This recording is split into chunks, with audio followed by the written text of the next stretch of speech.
All right. Jai Jendra, everybody. What we want to do today, there are few slides left for Dravyanyog, and we will finish that one. So, in fact, the summary of Dravyanyog, there are 5 slides. I'm just going to go through it 5, and then once you understand the Dravyanyog properly, and we will review all 4 Anuyogs together. This way you know why each Anuyog has its own importance and what are their boundary conditions, up to what extent this Anuyog is true, and beyond that, that Anuyog is not true. Okay? And when you come to Dravyanyog, it should make everything clear. It is a very difficult subject. I am trying my best to simplify as much as I can. But again, these things, Dravyanyog is, unless you experience yourself, it is extremely difficult to logically understand everything of Dravyanyog. So keep that thing in the mind right now. Just listen to it, what I'm saying. And then if you still have any questions at the end, we will take that one. And then if there is any time left, then we will start the Jain geography today, or from the next sessions, we will start Jain geography. And now that time you will be very interested in Jain geography, why and how all these things uh, we are discussing about Jain geography, why it is like this in the scripture. Okay, so for Dravyanyog, um, now the person has a good knowledge of all 3 Anuyog, and then they are ready to understand the Dravyanyog. In this Anuyog, he learns the Nishchay Dharma, which is a real true religion. Okay. Before that, in the first 3 Anuyog, the Dharma, we call it Dharma, but it is called Vyavhar Dharma. You got to be familiar of this kind of the terminology. Vyavhar is a practical, from practical point of view, but it is not a real true story. Real true story, it is a Nishchay Dharma, but then it lacks the practicality also. So it is the Nishchay Dharma, Nishchay thinks from absolute point of view. You don't like talk to the common people or without giving proper understanding of the previous 3 Anuyog. Okay? Then people understand everything has its own place. All right. If some people says, well, I don't want to study all previous things, just teach me only the Dravyanyog. He will be completely misunderstand the whole religion and the religion concept. Okay. Now let me. This is the features of Dravyanyog. I am soul. I am not Pudgal. Meaning, I am not Avdarik Sharir, which is the physical body, which is not I am. I am not the Tejas Sharir, and I am not a carbon Sharir. Karma is attached to me, but I am not karma, or I am not the karma body. Same thing, Tejas Sharir and the physical body, what you are seeing outside, our physical body today. None of the things I am. If you notice it in Kathanuyog, we act always I am a physical body. When you Charananuyog, you come, I am the karman sarir. So as you move further and further, ultimately he said, no, from Kathanuyog point of view, you are right. From Charananuyog point of view, karma sarir, you are right. But once ultimately you come to Dravyanyog, you are a real thing is you are Dravya. You are soul. You are not anything else. Okay. As per Jain philosophy, in the beginning, every soul existed in impure state. Mean every soul possesses mithyatva. Mithyatva is our impure state. Kashaya is our impure state. And if we have a mind which is always active, means if we have activities of body, mind, and speech, means if you are thinking constantly in the mind, then you are impure. So there are three important things you have to keep in mind. Am I in mithyatva? Do I have a kashaya? And I am constantly thinking? Can I become only knower and observer, but not the thinking? Because again, the thinking point of view, either you are in past or you are in future. When you are in present moment, when you live in the present only, at that time, your thought stops. Okay, and that is real you. That is real you.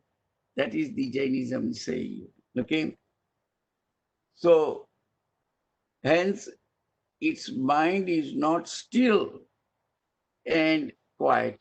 Now, when mind is not still, which is not in our control, if you really look into it, even if you try, can you make your mind without thought? Whatever you try, whatever the best thing you can try, generally it is not in our control. Only way we can bring that one in control is through meditation. You meditate yourself on yourself. See the wording? I am meditating myself on myself. Okay, that is the only way. After intense meditation, I can become still, means I become knower and observer and not a doer. Doer means I am doing these things. That doing things, that concept in your mind is only exist when you are thinking. So just hear it out right now, but that's the kind of the stage, spiritual stage that Dravyanyog will take you. All right, now let's go to the next one. We already covered it, these three sides. That's why I'm just rushing it in that sense. The whole life effort of the human life is to become pure by eliminating. Now, here is the word which is very critical, not by suppressing, because we are not completely clear what is the word eliminating means and what word suppressing means. In either way, if you have eliminated it or if you have suppressed it, your kashai, then, to the outsider look like that I do not have a kashai. But in one case, Kashai arises in me and I suppress it. I overpower Kashai. And the whole logic, Jain logic indicates that whatever you suppress, it will be one day reacting you. So you haven't really, in a sense, that eliminated Kasai from your life. It looked like temporarily, yes, you have done. And it looked like temporarily you have achieved it. But one day it will, because it is a suppression, it will come, react it, and sometimes it will be reacting at a much higher rate than if you do it daily. All right. So sometimes actually in long run suppression is worse than, if you would have been angry at that moment whenever the things happen and you just get your anger out. It's sometimes, I'm not saying though this is one rules apply to all individual, okay? Because we are all unique individual, and like I say, nature or God hasn't made us that way, that we are all like a computer or machine, something that everybody behaves same way, okay? There are certain qualities are common, but there are many, many qualities are individual, and based on the individual, each one practice, spiritual practice will differ, okay? And Jainism recognizes this, and that's why they made it very, very clear. It is not what you are practicing, it is the end result. Did you eliminate Kashai? It doesn't matter how you did it, okay? Whether you eliminated by using Lord Shiva's name, or by using Rama's name, or Christ's name, or whatever, okay? That doesn't make it you are not a Jain. Important thing is you eliminated Kashai within from you, then you are a Jain. That's the point I'm trying to tell you. That is the Jain concept from Agam point of view.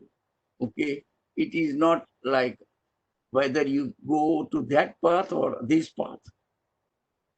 In the beginning stage, you need that one. Okay, but ultimately, if you read that who attains the liberation is attained by any soul. Now I'm using the word by any soul who has eliminated Mithyatva, Kashai, and activities of body, speech, and mind. How you do it, it is not concerned. Jainism does not tell you this is the only way you can attain it and not anybody else.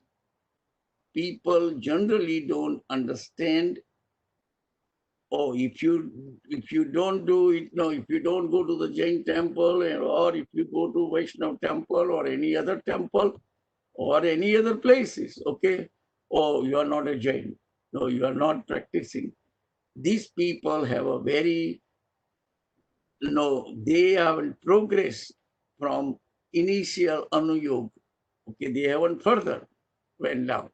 In the beginning, you do it, then as you progress further and further, they tell you, okay, it is not needed here. As long as you get the end result, this pure end result, then okay, it doesn't matter. You are liberated. Okay.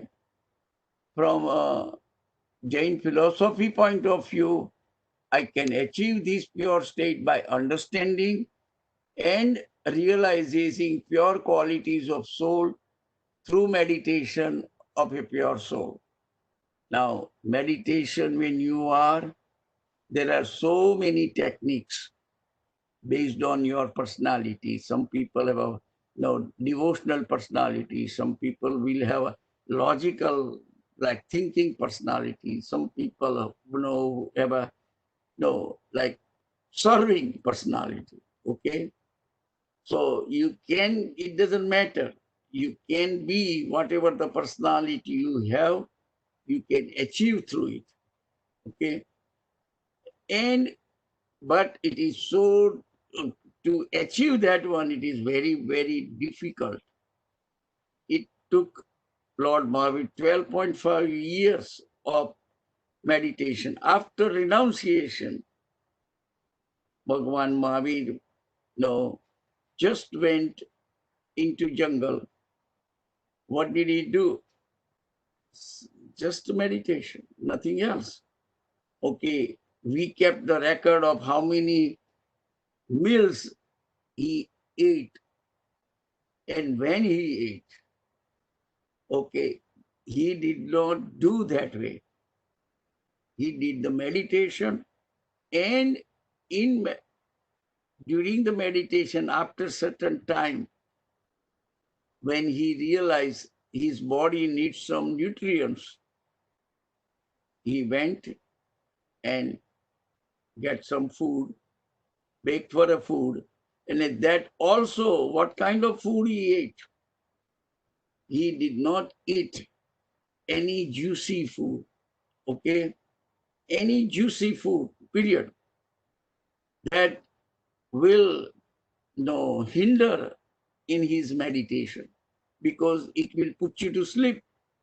If you eat any heavy meal, or right after eating, generally, we get sleepy. Even if you some tasty food, you love it, you tend to overeat, and then you got to take some rest before you can be really productive. All right.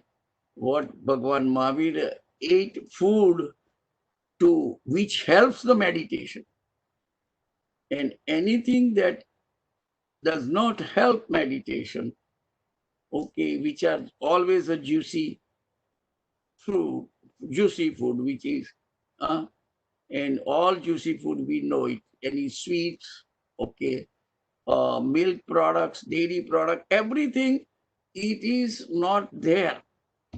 And because it is a very bland, simple food, that's what Bhagwan Mahavir, and that's why when Bhagwan Mahavir started preaching, he gave us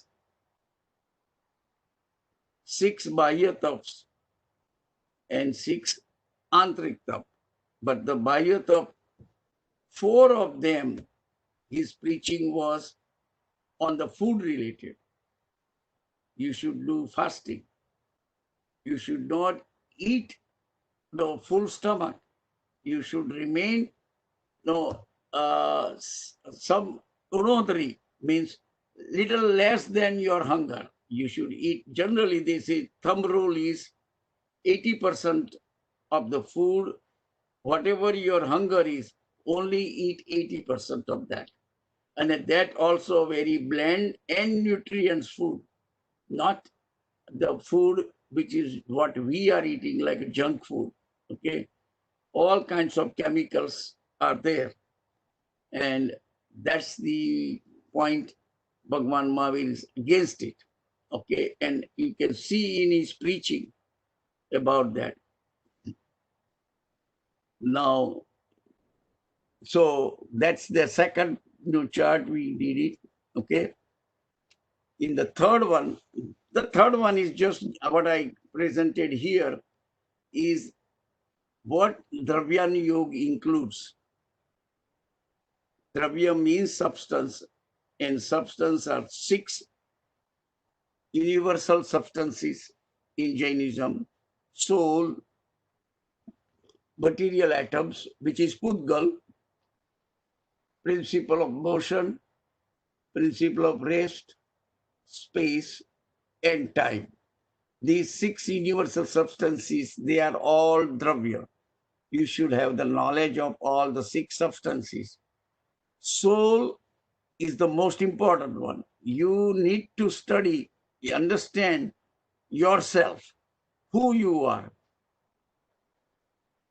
Pudgal, our karma is made up of pudgal. So you should know what is karma and how you can avoid acquiring those karma. Okay? The principle of motion, because you are moving from one place to another place or resting, these are not as much important as what is soul and pudgal. Okay? But you need to know. Same thing, space and time.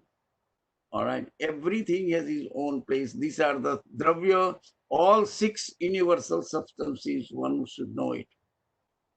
Then 9 tattva. The 9 tattva is the most important one.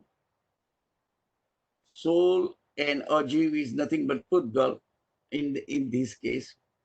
And then ashrav. How are you acquiring the karma?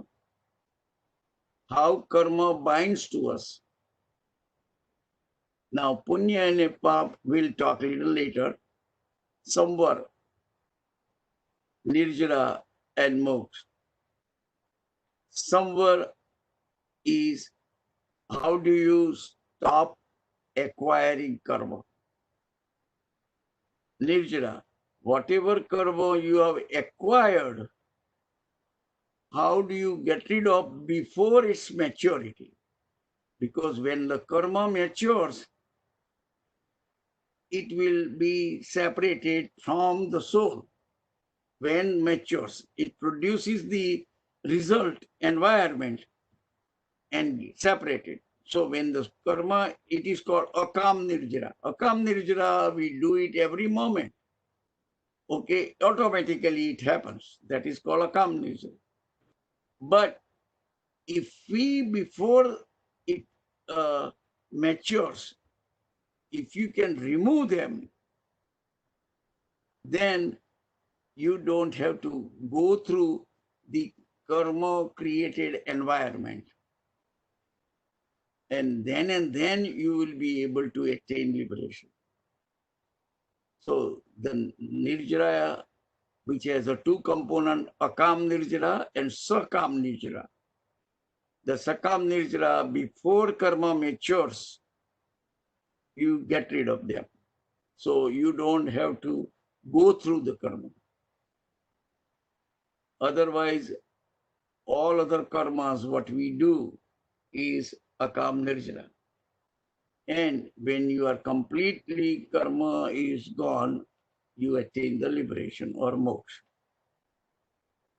It includes every essential aspect of Jain philosophy, psychology, epistemology, which covers the nature of knowledge, justification, and rationality of belief, which is very clearly, keep certain things in the mind, all the wording, rationality of the belief. You have to believe, but make sure it is, the belief is a rational to you, okay? Not because it is my guru said, that's why it is right.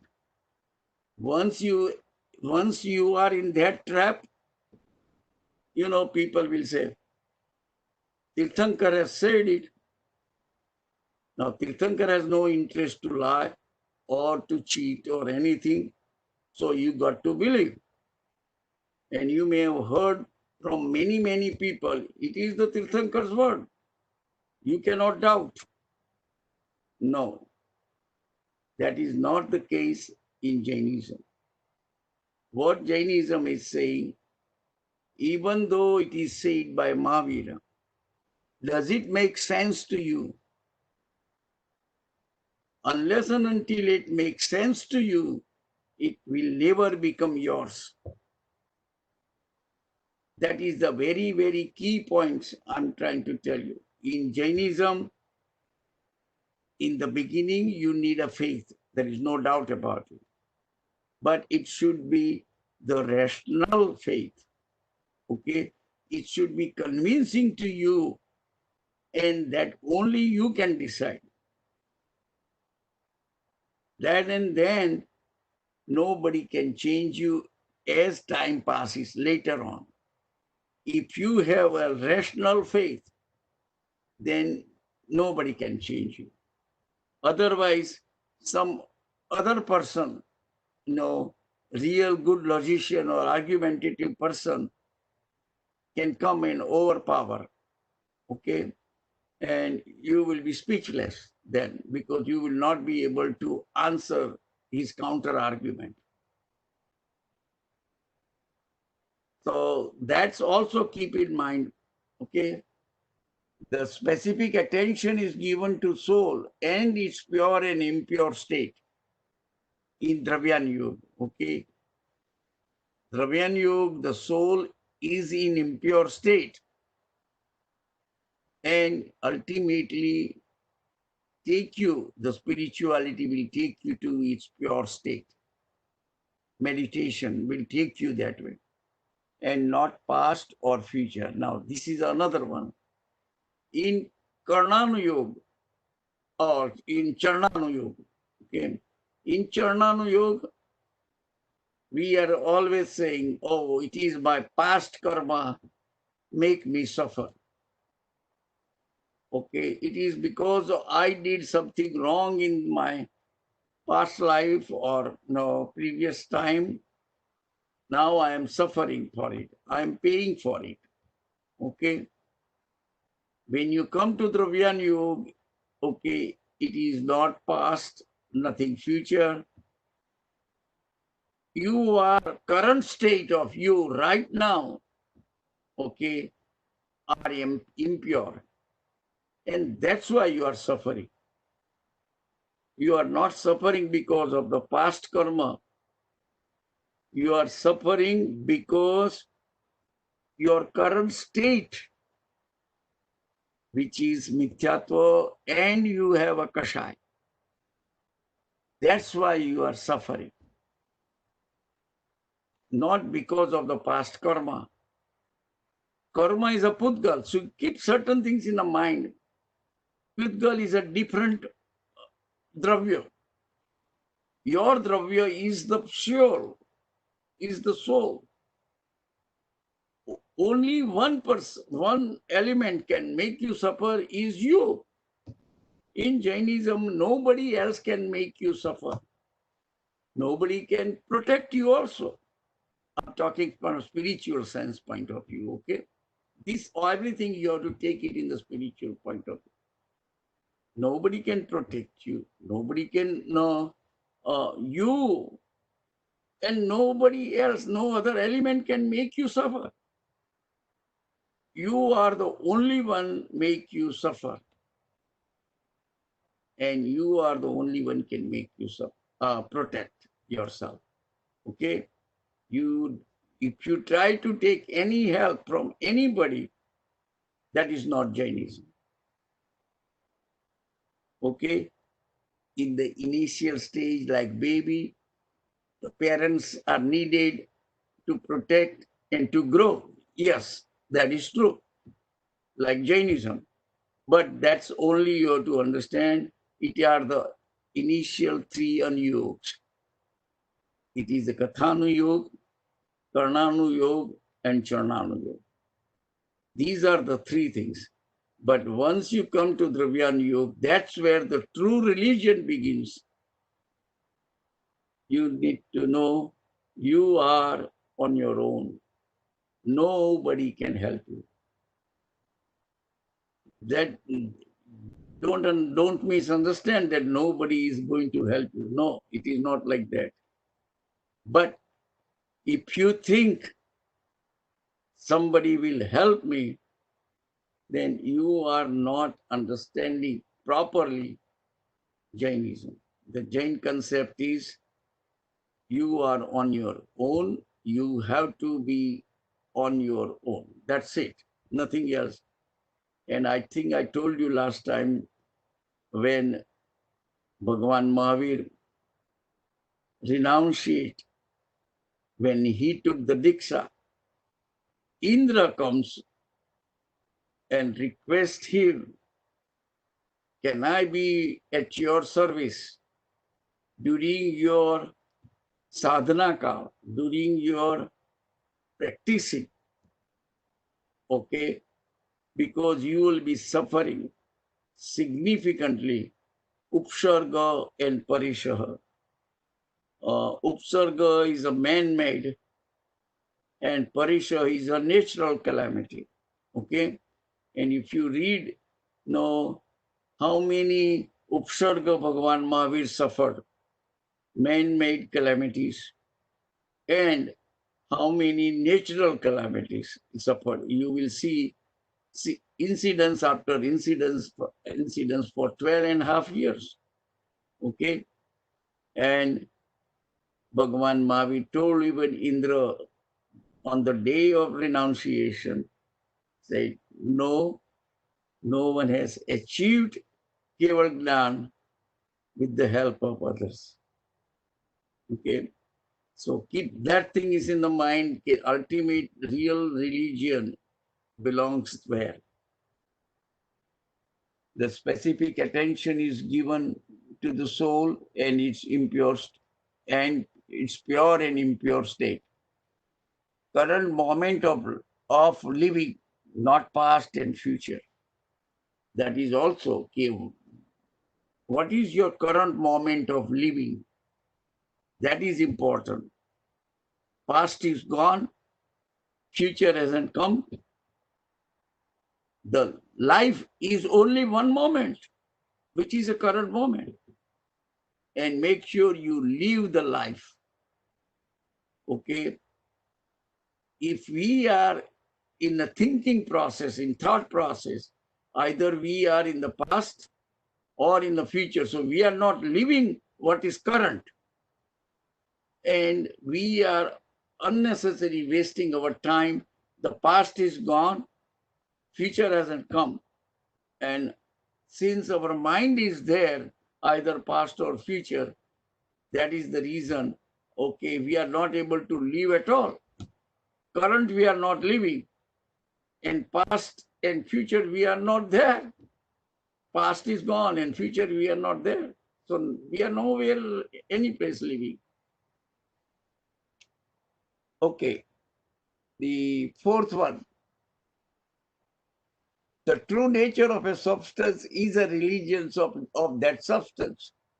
I am soul, not the body. And hence, the true nature of my soul is not true nature of myself, okay, is my religion, which is, what is the true nature of a soul? Every soul, this is the true nature. Ananta Darshan, Ananta Gnan, Ananta Charitra, and Ananta Virya. Virya is energy, top, whatever you call the word, okay. Charitra or conduct, which is happiness, that includes in the part of the conduct, and Ananta Darshan and Ananta knowledge. It explains that the religion is not what we do, as explained in the first three Anuyogs, but what is our intention and reflection behind doing it.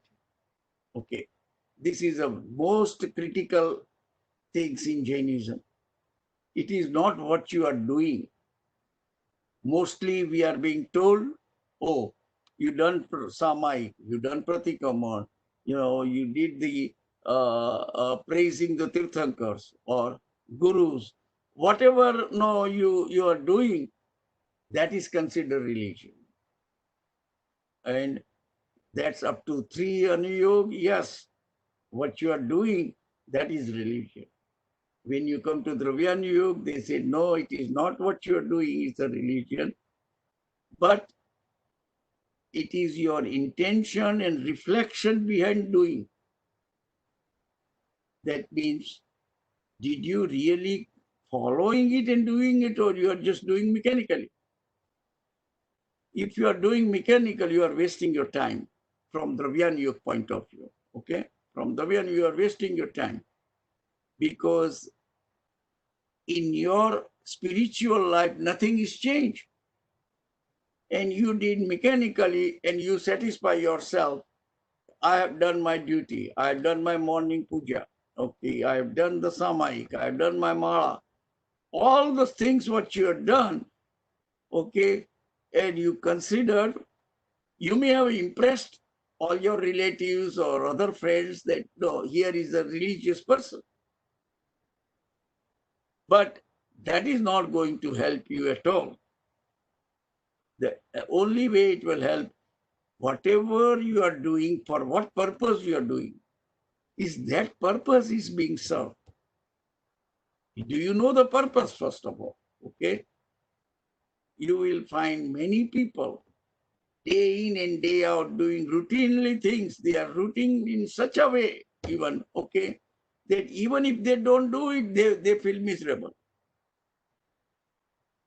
All right. That's the mechanical life. Okay, that has no way close to any religion from Jainism point of view.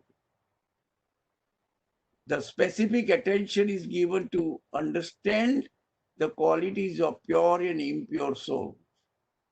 It also explained how one can progress from impure state over our current state, which are impure, to complete pure state known as liberation.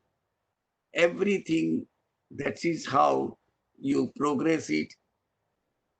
Religion, to understand religion, it is easy. Then to practice according to our understanding, it is extremely difficult.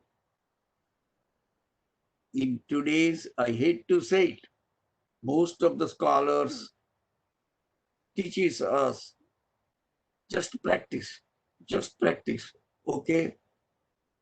Whether you understand or not, but do the practicing, all right? And most of the people believes the practicing whatever we are, that is the religion we are really practicing. That is not true, and that is the one that the people are wasting the time up, okay, all the time. So keep that things in the mind. It is not because I said it. You got to keep in mind, you have to convince yourself. And unless and until you have to convince yourself, you are not going to practice it. Then whatever I have said has no value. Okay. So in the last, fifth chart, emphasis is given on the present state of soul, which is impure at present, and the soul is in Mithyatva and Kashai. That's what we got to keep in mind. We are in Mithyatva, Kashai, and we got the activities of body, mind, and speech, body, speech, and mind. Our happiness or unhappiness depends on our present state of soul, not on our past karma. Now, this is a very critical one. Karma do not make us happy or unhappy, but my present mithyatva and kashai are responsible for my happiness or unhappiness. It's very hard to digest that one. That karma can create environment, like I told you last time, that karma can break my leg. Karma can break my leg, because when I was walking, I did not see on the roads something on my way, and I fell down. Okay, that will break my leg. That is karma. But breaking the leg does not make me happy or unhappy. Breaking the leg is breaking the leg. That's it. Because of breaking the leg, whether I'm happy or unhappy, that depends how I take that incidence. I can take it positively, that now I have to lie down on the bed for 6 weeks. I need to do a lot of reading, catch up reading. I think I'm glad a good thing happened that now I can finish all my reading activities. Otherwise, it will be impossible for me to do it. Okay. So you can say it, oh, it was good thing happened to me. Truly, you can believe inside. You don't have to tell anybody. Okay. Okay. Any incidents, good or bad, you you you can decide yourself how to take it.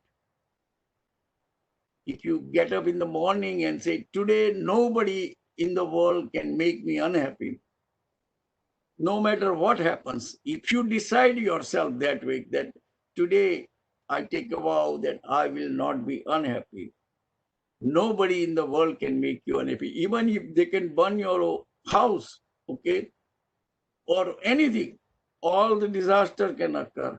It is still up to you to become happy or unhappy.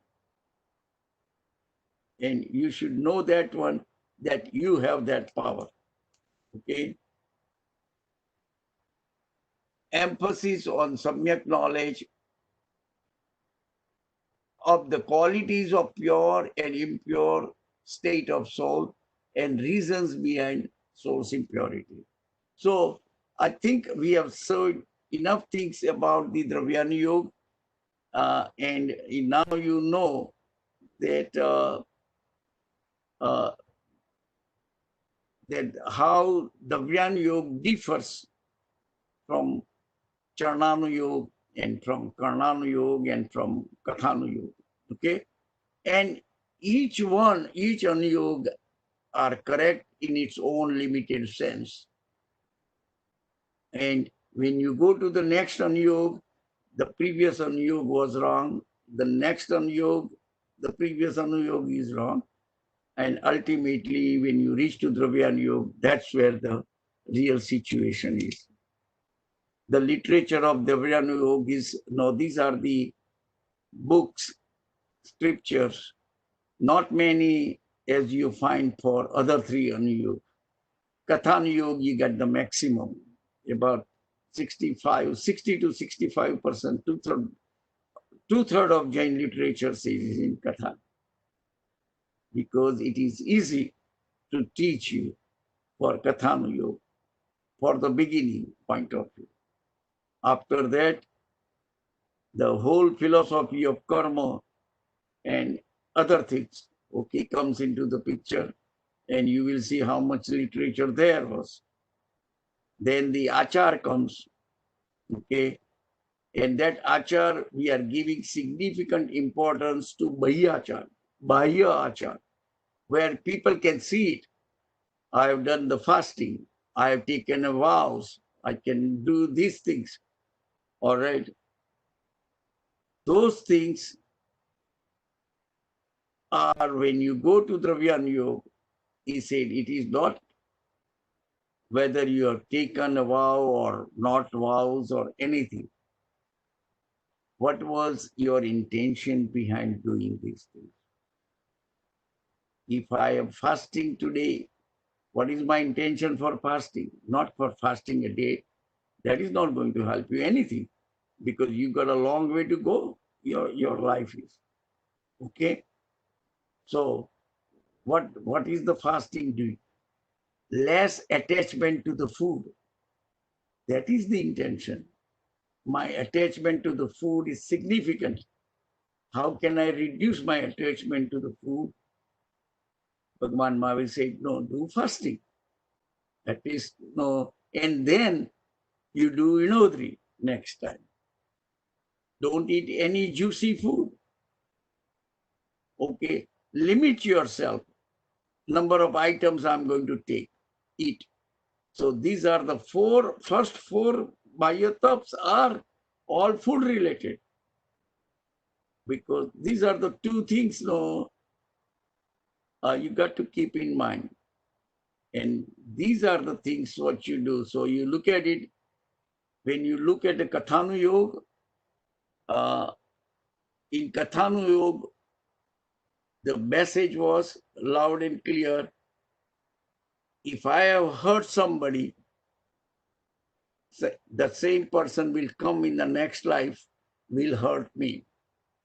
Okay, that was the kind of a simple logical explanation for Kathanuyog. Any Katha you come is like a tit for tat. You hurt somebody, somebody will come and hurt you. If the same person will come and hurt you in the next life or 5 lives after or 10 life or whatever it is. Okay, right, that's the beginner's stage for learning. Then they said, if you hurt somebody, you are going to acquire bad karma. And when that bad karma produces the result, you are going to get hurt. That means your past action is responsible for your present misery. Your past action is responsible. In the Kathanuyog, that person or the environment or the maybe animals, okay, he or she is or it is going to come and hurt you. Now, it says, forget about them. The karma you are attached to that at that time when you did anything wrong, that karma is going to bite you. But in either case, other person is not you and karma is not you. And you are going to be suffered by other. Then you come to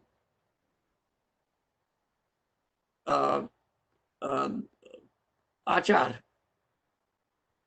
Okay, now you do start, do the samai, pratikama, do all those kind of the things, okay? And then they said, at least in this case, you know, okay, you are being hurt because of your past bad action. So don't blame anybody else. Blame yourself. And he said, I am not going to do it any bad things now. All right? This way I can avoid it. But ultimately you are still blaming your past life. When you come to Dravyanyog, it is not your past life you are suffering. You are suffering because you have kashai, you have mithyatva, you have kashai. Those are the one, and the current one, the now, that's what you are making suffering. If you decide you don't want to suffer yourself, you can. It is easy to say, but when the real thing occurs, then you realize that is the test. And that also not like past and future, but the current one. So anyway, I think what I did is I have summarized the whole thing. I hope you understand it. All 4 Anuyogs in its own perspective. And we all are mature enough now.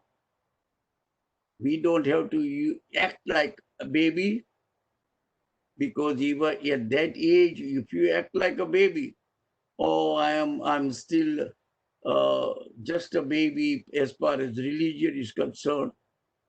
All right, that is not, you have wasted your time, you have wasted your life.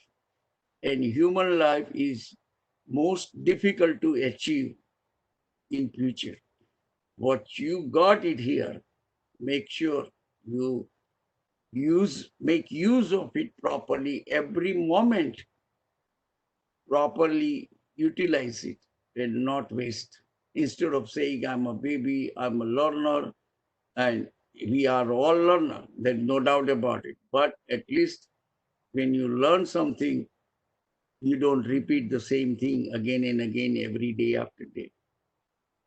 All right. So understand